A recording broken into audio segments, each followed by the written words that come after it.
Hello and welcome to the Valley. Today I am your host, Janet Michael. We are live in the studio for Public Safety Thursday. Captain Warren Gosnell from the Frederick County Sheriff's Office sitting across the desk from me. How are you doing, guys? You know, I'm doing well, thank you. We have to have the desk between us because otherwise we'd just be like, Well, otherwise it would be way too casual, yeah. And I'd have to bleep every third word, and there is no bleeper in the studio.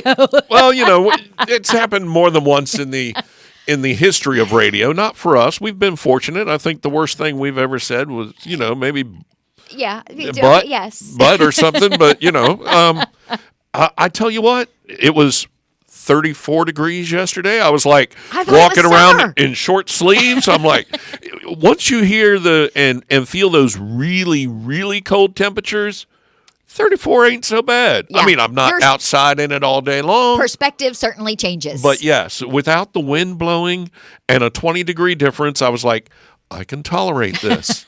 But before that, no. And it's going to be back to that again this weekend. Yeah, I think Friday night into Saturday, all day Saturday, 45 to 55 mile an hour gusting winds. Mm-hmm. Wind chills are expected to be anywhere from minus 10 to minus 14 degrees. And so it's not over. No. The snow is still on the ground, obviously, and we're going to talk about that and dealing with it.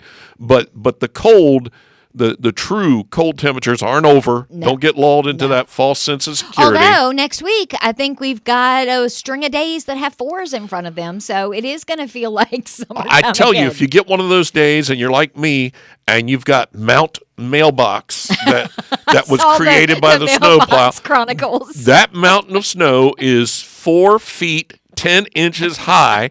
There are people I know that are shorter than that mound of snow. I am 3 inches taller than that mound of snow. So I'll say this, if it's 40 degrees outside, I'm going home at the end of the day and shoveling a little more. I try to shovel a little bit each day, trying to help the mail person out because God bless their heart.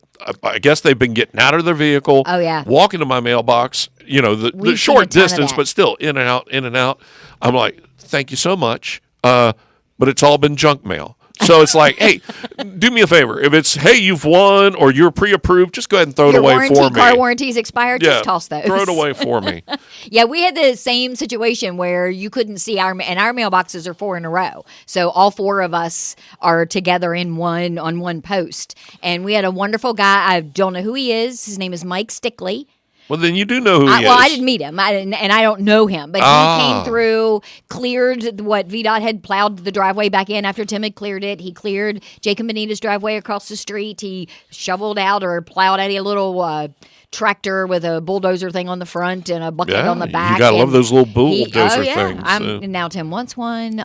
I think we're going to compromise, and I'm going to get him a weed burner. Look, I complained enough about this on my own social media because I don't want people thinking that I'm a finger wagger. Look, VDOT had a lot going on during this storm, and let me be clear: the roads that when I say the VDOT employees, the ones that actually work year round for VDOT, they were in the big trucks. They had the big plows. They do what they do. But VDOT obviously has to subcontract out a lot of the work. Ken Slack and I had that conversation a couple of weeks ago. And so you don't know until you know, hey, is this person going to be able to do the job up to snuff or are they not? And I think VDOT got a couple this time that they weren't. They had a truck, they had a plow, but didn't necessarily mean they knew how to use it. I could have a shovel and 40 acres doesn't mean I can grow potatoes. There's stuff you got to know what to do. All right, my next AI question is going to be for it to create what you would look like as a potato farmer. There you go. I probably look like myself, just dirtier and bent over. But yeah, my complaint was, and then we'll drop this and we'll get into the snowstorm, was in the cul-de-sac that I'm in, where my mailbox is, if you just went 3 foot further back is the drainage ditch. Or my front yard. Push it into my front yard. But yeah, that's this. We're talking about this, folks, because we talked, Janet and I, earlier before we went on air. I'm like, let's talk about the snowstorm, not just about driving in bad weather. because this storm sticks out a little more than most recently for me anyway, as far as the aftermath. Yes. Now, and I know you had a fatality. There was a traffic fatality at the very early stages of this storm. But I feel like a lot of people then did heed the warning and stayed home. A lot of people did stay off the roads as it got progressively worse. So that's a good thing. So kudos to all of you that did that. Well, and the timing of the storm worked out. You know, we were a Friday, Saturday weekend type of event. It started late in the evening and into the overnight hours where traffic flow is normally very minimal anyway. Yeah. So the timing worked out for us. The thing about this storm is it was that powdery snow that's easy to move in the beginning, but then in the end, that sleet and that freezing rain created that hard coating on the top. If you hadn't moved it before that happened, the weight was probably at least another 80%. Yeah, and I found that out because I shoveled my driveway twice while it was going on. I got called out for the fatality. Then when I got home from that, I cleared the driveway because I'm like, okay, I'm coming out in just a couple of hours. So a couple hours later, I come out, I do it again, and I go out for work. And I can tell you when I had to go to redo it the last time, towards the end, the old shovel that I'd been like, it's like, no. Yeah. That's when the reminder of the age kicked in. I'm like looking at social media. Where are these young people looking to make a $5 to shovel out a 5-acre lot? You know. Yeah, I'm going to be looking for those kids the next time to shovel poop paths for the dogs in the yard. I don't need the driveway cleared. Tim does that, but I need a path for the dogs to get to their regular spot in the backyard. Girl, I even planned for that. I put a tarp down in the backyard. Try a 9x12 tarp. Once it has the snow and the ice on top of it, is not very easy. I'm thinking we're going to buy a tent or a canopy, and we're just going to park it in the backyard, and then they have shade in the summer, and then they have coverage in the winter. Well, not to get too personal, but our dogs decided, hey, this brown patch is very nice, but this corner over here is like where we're going, and it have been going, and everything is frozen. And so, yep, it's there, folks, until the fall. I was on the phone with Andrew, the station owner, earlier this week, and his dog apparently likes to climb the top of a snow pile and poop at the top so that it rolls and scatters, and then he's going to chase it around. This is more information than I needed to know. Yeah, there we go. So let's talk about the maintenance part of this snowstorm. And here's the thing, because I've read some of the posts and some of the comments and such. And again, you know, if a group, if an organization, if an individual earns kudos, they should get it. If they earn areas where they could do better, they should be told. I believe in all that, but sometimes we as a digital society are quick to jump on something and start typing and talking about stuff that we know absolutely nothing about. And just because you've shoveled a sidewalk before or your driveway doesn't mean you know what it's like to actually clear a large amount of snow and ice from roadways, from parking lots, and such like that. So my main thing would be is once this event was over and we saw, okay, there are some areas where there's only enough room for one car to get by here, then do like they have or used to do, and some areas still a couple we have, where one-lane bridge, you know, one person waits on the other side while the first person there gets to come across. You don't meet in the middle and go, okay, who's going to give? You know, simple things like that. But mailboxes being plowed in, they're not being plowed in, I'm using the quote marks, on purpose. And it does happen, just like mine happened. We'll do what we can to get through it. But the main thing was to clear an artery so that anybody that needed to get out could. Not that, all right, everything's still normal, folks. It's still actively snowing, but you go do what you need to do. You just want to go out and take pretty pictures and stuff like that. We were in a state of an emergency. We had people who were losing power or being warned, hey, if we keep drawing on the grid the way we're drawn down on the grid, we may have to do some rolling blackouts and stuff like that. And people were about to lose their mind. And it's like, look, you know, these are all things we warn people about when we talk about be prepared. It's not just milk, bread, and eggs. You know, I've been asked and I've never found the answer. Why those 3 items? I don't get it because either. people love French toast. I don't know. For me, it's Oreos, for the record. I got my Oreos. I was good to go. Well, Double stuff, of course. And toilet paper. COVID showed us that. Toilet paper I still have toilet paper from COVID. Paper towels. But yeah, so let's talk about when we come back the aftermath and what we can do as communities, as society, as citizens, what we can do to make it a little better and not expect someone else to always be able to make it better for us. Sounds like a plan. We're going to do that when we come back in just a couple of minutes. We are live in the studio today with Captain Warren Gosnell from the Frederick County Sheriff's Office for Public Safety Thursday. Hang in there just a couple of more minutes. Just going to take a quick second during the break for a public service announcement.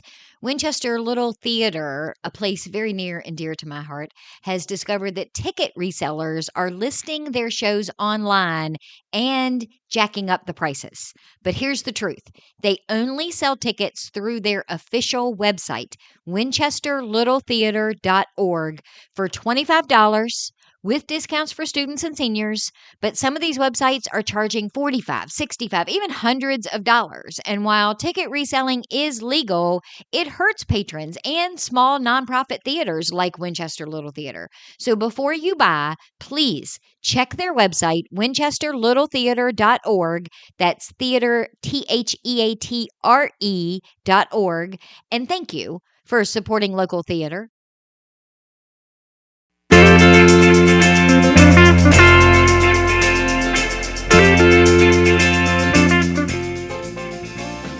Welcome back to the Valley. Today, I am your host, Janet Michael. It is Public Safety Thursday. We are live in the studio with Captain Warren Gosnell from the Frederick County Sheriff's Office. And I have one more off-topic thing to say. All right. Tim and I have been watching Season 5. We're way behind. Season 5 of Fargo. Mm-hmm. John Hamm is playing the local sheriff. Oh.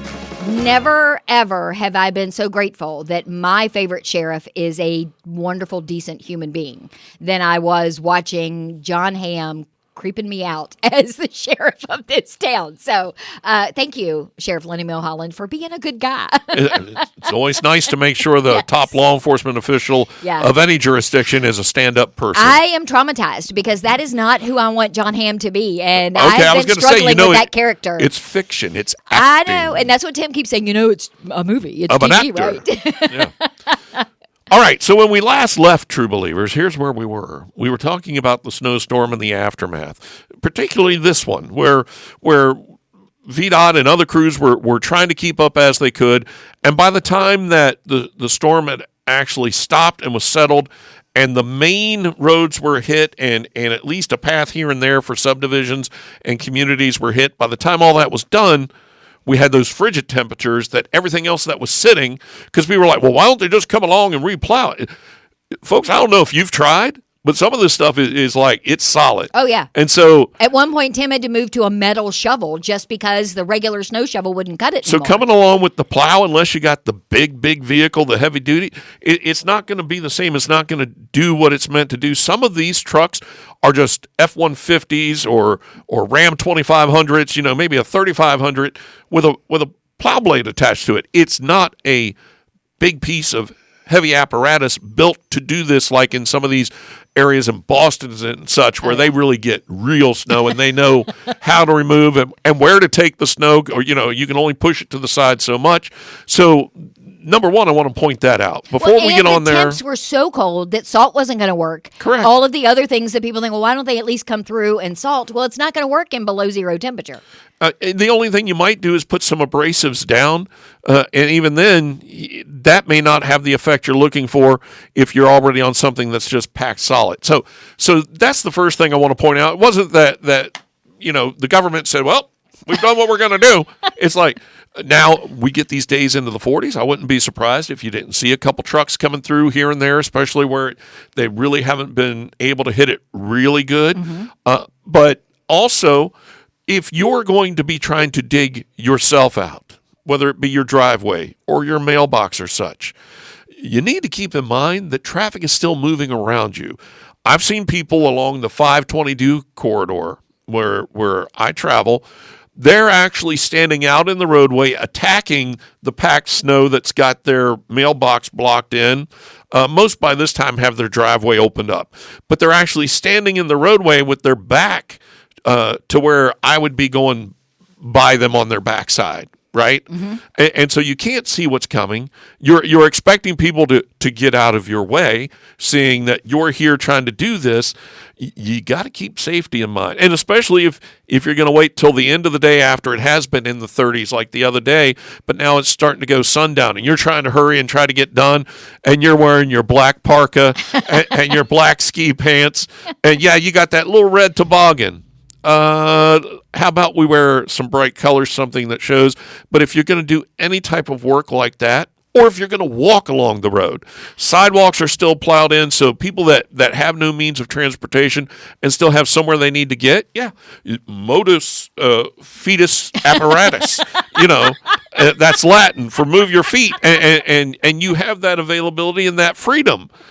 But if you're going to walk along the edge of the snow and you're actually on the pavement of the roadway, my suggestion is you walk facing traffic. Isn't that a law, or is it just a rule? I don't know. There have been different things said. You bike with traffic and you walk facing traffic is what I was always taught, but maybe that's just if common I'm walking, sense. I want to be facing it. So if someone is having a problem, if someone's not paying attention, and they're a little closer than I feel comfortable, at least I can dive over the snowbank rather than, these people that say, well, if it's my time, it's my time. I don't buy into that.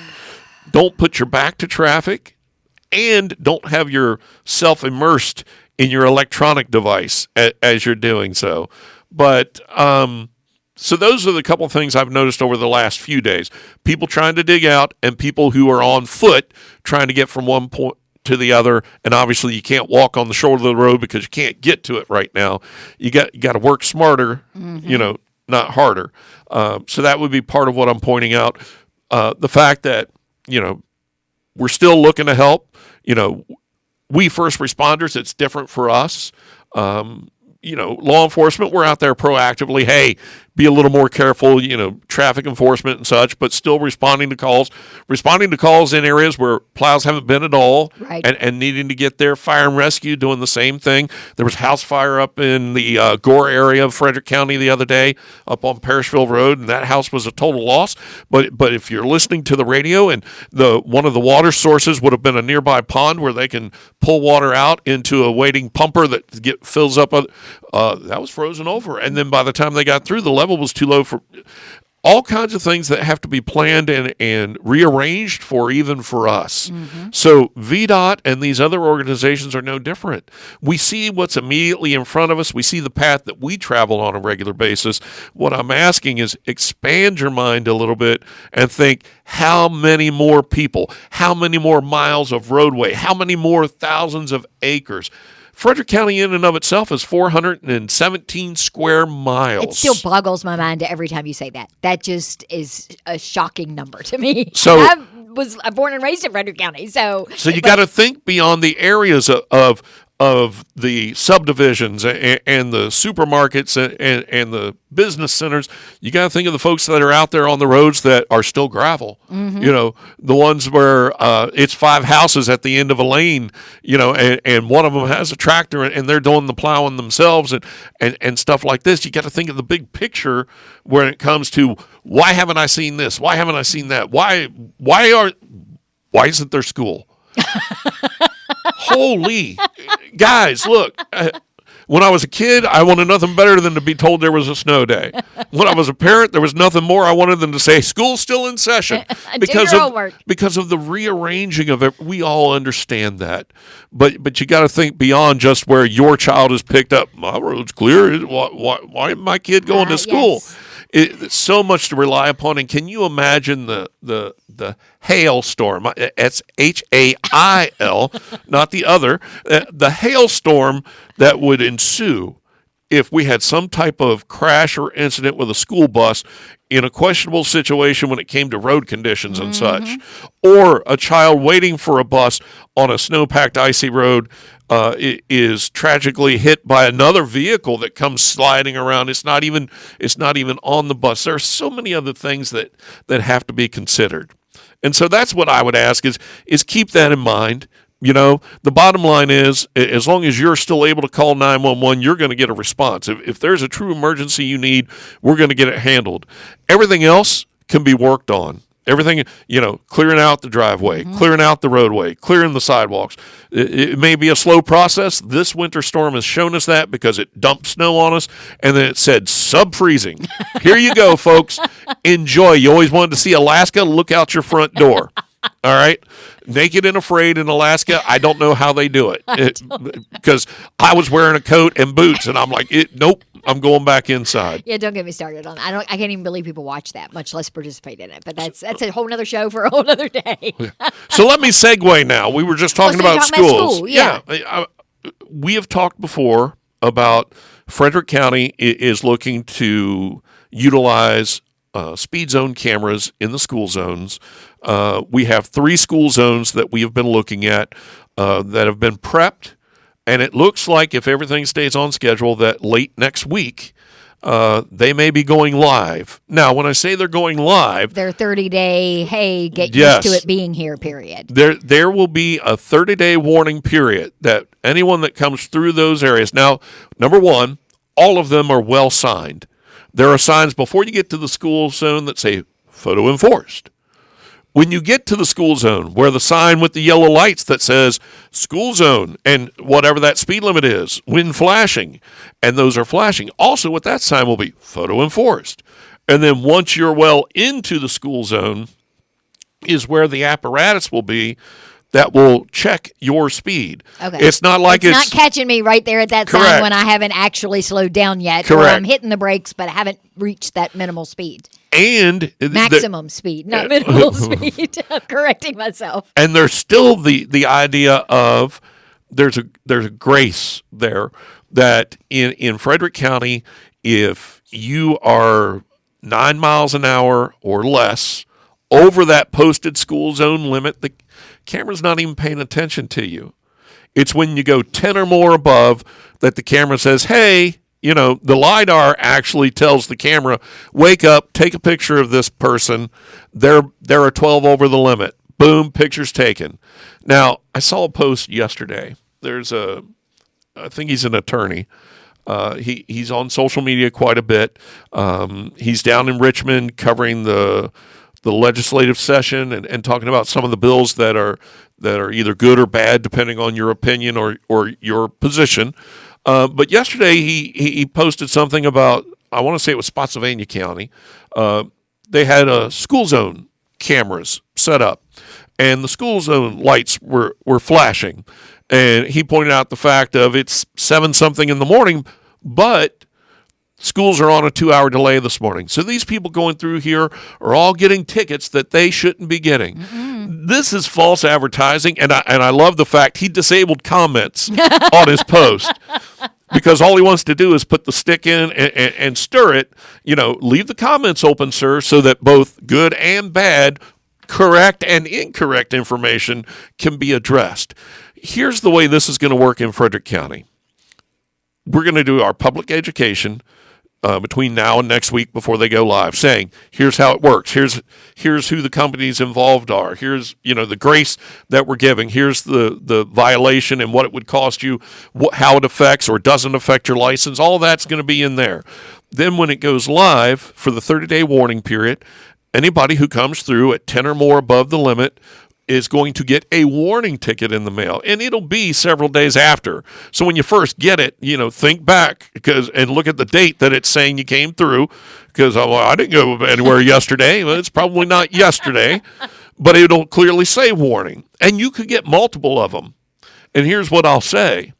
If you get multiple warnings in the same school zone during our 30-day warning period, and then on day one of the actual enforcement, 4 days later, you get a violation, cry for me, Argentina, because you got the warnings. All you need to do is just slow down to at least 9. I want you to be at the school zone speed limit. Sheriff Milholland wants you to be at the school zone speed limit.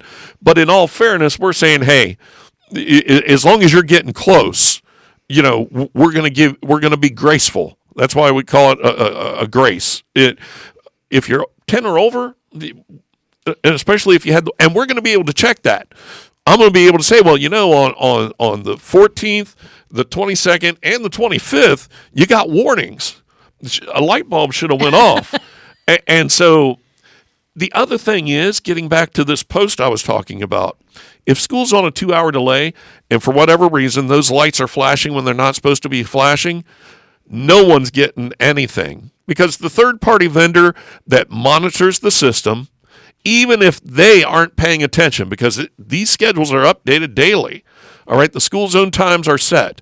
If schools are closed for a state holiday or anything, or a work day, or they're on delay, and those lights go active, even if their system were clocking it, they should be able to catch it and say, nope, they were on a 2-hour delay. But if they don't, all of those citations, those violations come to law enforcement to be verified. Is everything correct? And so when it gets to us and we're like, nope, school's on a 2-hour delay or closed, they're not going anywhere. There's still a human component to this. So believe half of what you see on social media and don't believe any of what you hear unless you research it, because that's just a falsehood. So here's the deal. We're going to be going live. We're going to be announcing the dates. When we do go live, it's a 30-day warning period. After that, then the citations become real. You and I will talk further once we're into it. I'll be able to give you some numbers. We'll talk a little more. But I can tell you this isn't a money grab. This is for safety. And we are going to do everything we can to make sure that the only people that do get citations are the ones that have earned that citation by not playing by the rules that have been set. And those rules are pretty generous. I agree 100%. So we're gonna totally agree when we have that next conversation. Ooh, it'll be a cold day and wait. Wait, I know, right? No, it explains. We should record it this weekend. There we go. Well, thank you for coming and commiserating with me today. I appreciate it. Absolutely. I will be back tomorrow with a brand new episode of The Valley. Today it is Andy Gale, United Way Day. We're talking about a massive survey that he is sending out to all of our nonprofits. So meet me back here for that just a few minutes after noon.